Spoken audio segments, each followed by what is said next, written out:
มาสงค้ามาสงค้ามีตีไรเนาะมีตีไรเนาะ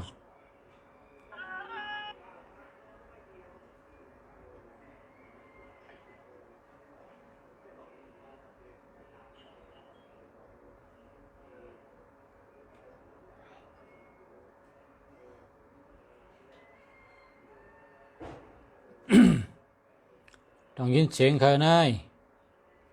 จังได้ยินเสียงเย้าเขา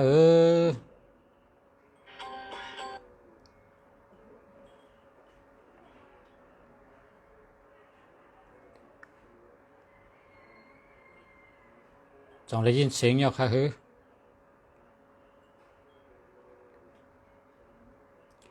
มันเนี่ยขึ้นมาเมื่อกูวันขึ้นมากันเนี่ย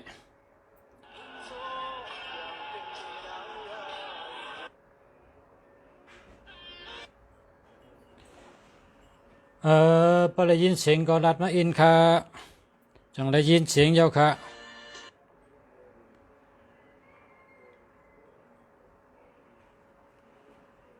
มาสงค้า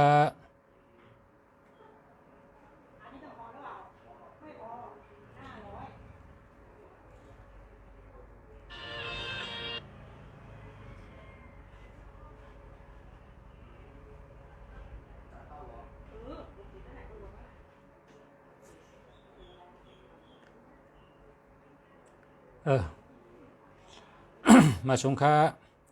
หรือว่ามีเสียงหรือว่ามีอยู่มังปอก็อัดกันอะไรได้ยินเสียงจังไหนกัน14ตัวได้ยินเสียงค่ะ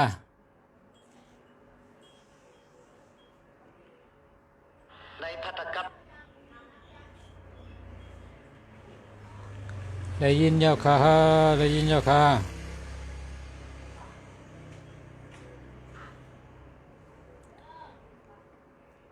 14ตัวยินอยู่ค่ะจอมาค่ะ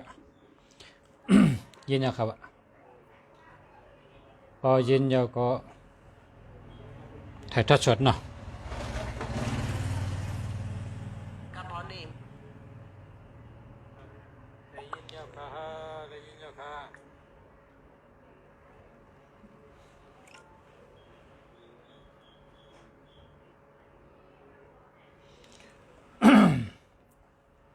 พอได้ยินแล้วก็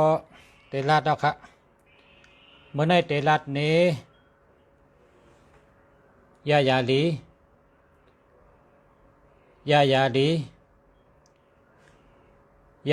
ี10 เมลอันนี้พี่น้องไต้เขาอัดสักยาวบ่กินจังไหนเนี่ย ในยาอัดสักยาวเนี่ยนี่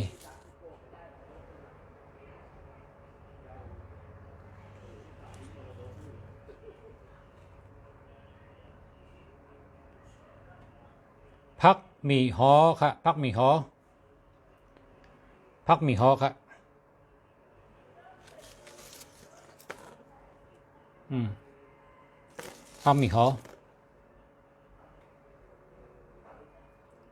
พักมีหอค่ะกินพักมีหอมีพรดี10 เมลค่ะนะ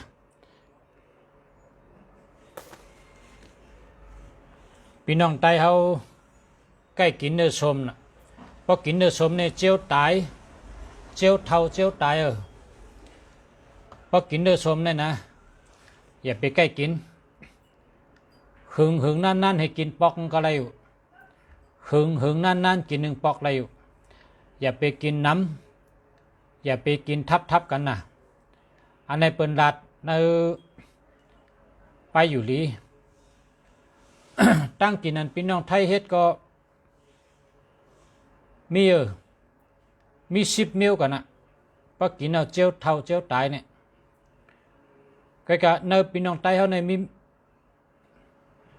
อันคาหันเดมันเหลืองได้มีเนื้อชมเนี่ยเนื้อชมในเป็นใส่ยามดิบเขาพอใส่ยามดิบพอกินเจียวเท่าเจียวตาย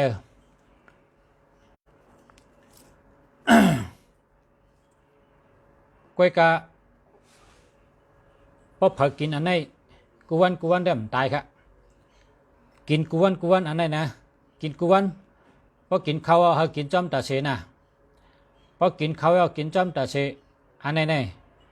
เป็นอียาอาศักยาว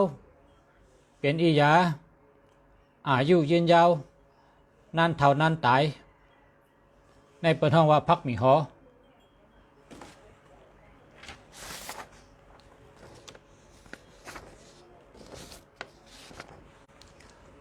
พักมีหอข้อที่หนึ่งครับพักมีหอพักมีหอในปอก้นกินจอมตาเข้าตาเสกินเมื่อเขากินเขาในเขากินจอมมันในเพราะว่าเขากินจอมตาเสในข้อที่หนึ่งยอกาโหเจอ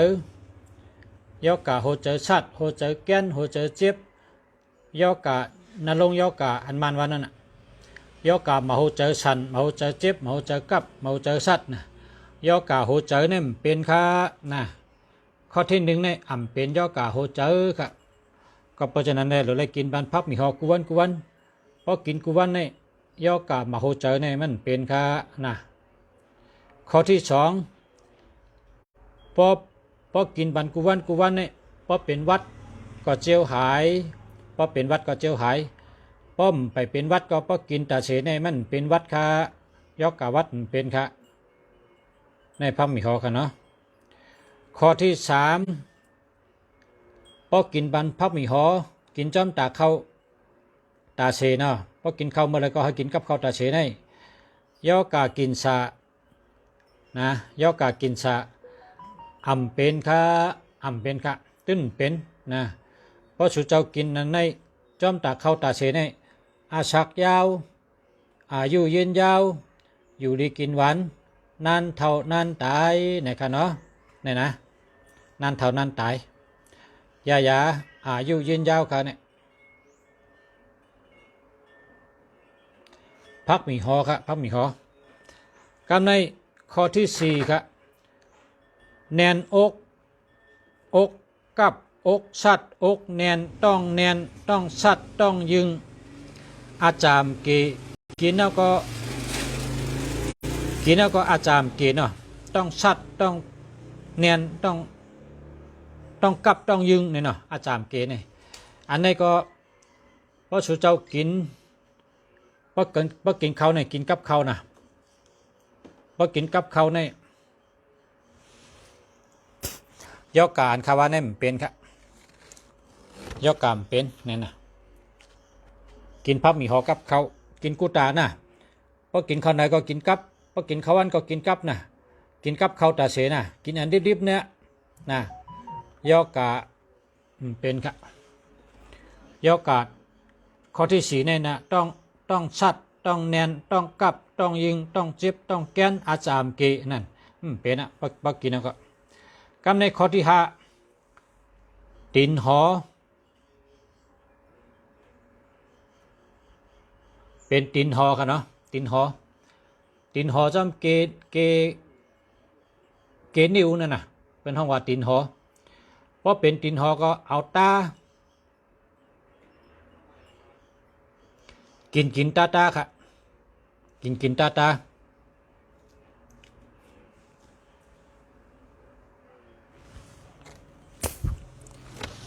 เพราะสุเจ้ากว่าเพราะสุเจ้ากินเนื้อชมนะเพราะกินเนื้อชมเนี่ยกินกับอันไหนนะเพราะกินกับอันไหนกินเนื้อชมกัมกินอันไหนโหงกินเนื้อชมกัมกินอันไหนโหงเนี่ย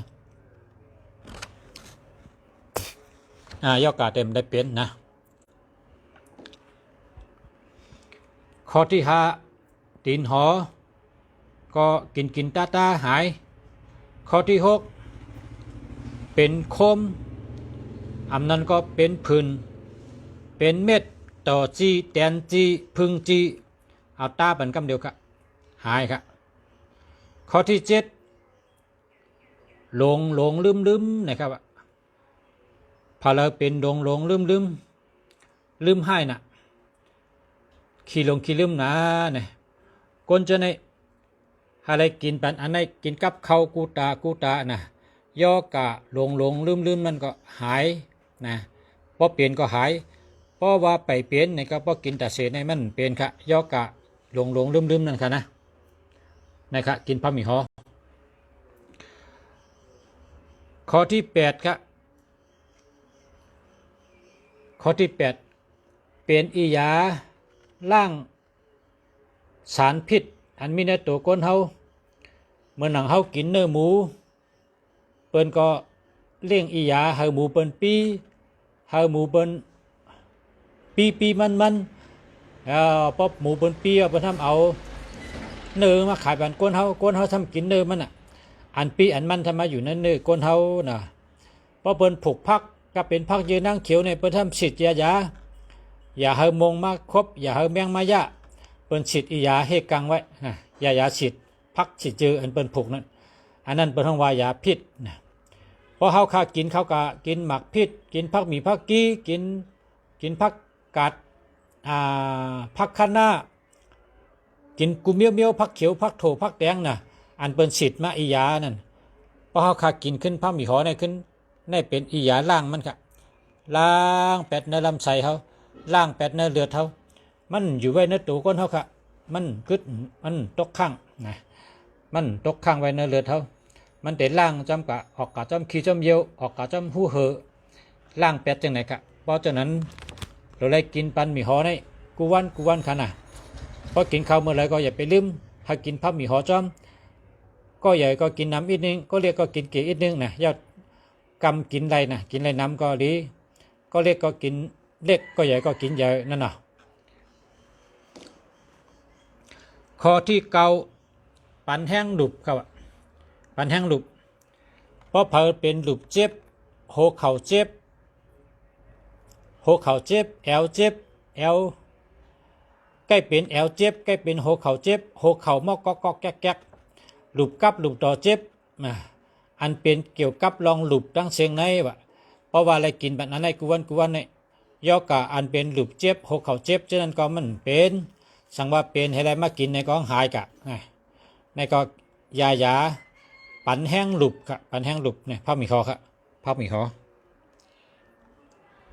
ข้อที่10ครับข้อที่10เนี่ยก้นกินผักหมี่หอตาเสเนี่ยย่อกะกินซาอำเป็นค่ะย่อกะกินซาอันเปิ้นห้องว่ากำไทยเนี่ยว่ามะเร็งเนี่ยมะเร็งห้องวันนั้นจะมะเร็งย่อกะจะในนั้นมันเป็นค่ะเพราะว่ากินผักหมี่หอกูวันนะกินปันจ้อมตาเขาตาเสเนี่ยย่อกะกินซาย่อกะมะเร็งเนี่ยมันเป็นนะครับว่าอันนี้ไผ่อยู่ดีเขาลัดเนาะพรดีกินผักหมี่หอ10 เมลนะข้อที่1เป็นย่อกะโหเจอข้อที่2เป็นวัดก็เจียวหายข้อที่3เป็นกินชาลำไส้กินชาเป็นเฮเมลนะข้อที่3เนี่ยพอกินผักหมี่หอข้อที่4แน่นอกต้องกับต้องชัดต้องยิงอาจารย์กีเนี่ยพอกินไปเนี่ยมันเป็นช่างว่าเป็นให้กินก็หายนะข้อที่5ตินหอเป็นหอกินตาในก็หอหายข้อที่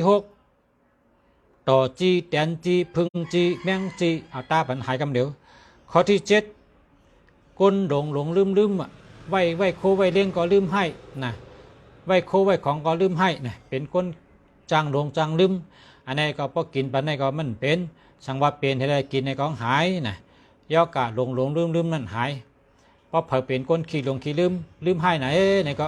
เราได้กินผักหมี่หอกูวันนะข้อที่8นะล่างลำไส้ล่างเนื้อเลือดครับล่าง8เมี่ยมดีล่าง8ย่อกะตั้งเชิงกะล่าง8เชิงพอเขากินผักหมี่หอเนี่ยมันล่างปันเนื้อเลือดเท่าล่างปันเนื้อตัวเนื้อคิงเขาล่างปันเนื้อเลือดเท่าในว่าลิเตะนะข้อที่9ปันแห้งหลุบข้อที่10เป็นกินชาเป็นมะเร็งเนี่ยว่าแล้วก็หลุกกินปันผักหมี่หอน้ำพี่น้องไตเอาพอผักกินเนื้อส้มเนี่ยให้กินผักหมี่หอกับจ้อมกัดตาเสน่ะเพราะว่าเนื้อส้มนั่นแหละเกิดเป็นมาย่อกะกินชานะ ก้นก็เลยกินเนื้อส้มก็อย่าไปใกล้กินนะหึงนั่นกินปอกนึงมันเป็นทั้งอย่าไปกินน้ำกะอย่าไปใกล้กินอย่าไปกินน้ำนะมันปลายามดีเปิ้นนั่นอันเป็นเฮ็ดเนื้อส้มนั่นนะตั้งกินเมืองไทยก็มี10 เมลที่เป็นรัดไว้แต่ว่าลุงแซมรัดสู่เจ้าพอได้รัดก็สู่เจ้าก็หูที่ป๋องมันเป็นชื่อไทยละลายเนาะมี10 เมลอันเป็นแต้มออกมาเป็นอาหารไต้เขาในมีเมลเหลียวนั่นนะอันที่เป็นแต้มไว้จอมนะในก็เอามาตั้งแปะรัดในการเฮินไว้สติเฮาก้นเฮาขาเกิดมาก็อยู่ดีกินหวานอายุยืนยาวหั่งเผอหั่งมันกูก้นค่ะเกิดมาเป็นก้นก็อะไรอยู่ดีกินหวานเฮามีอายุยืนยาวเฮามีป้ายอยู่ดีเข้มตัวคิงแก่นแข็งมีแห้งตัวแห้งคิงเตรียมทนใช้กำค่ะย้อนช่วยพ่อแม่พี่น้องผู้ถ่อมยินเขาผู้ถ่อมยินตั้งหลายเฮาอยู่ดีกินหวานเหตุการณ์ขึ้นอย่างมาชงเฮาอยู่ดีมีเงินห่างดีกึกปืนกูก้นกูเจ้าใช้กำค่ะมาชงค่ะ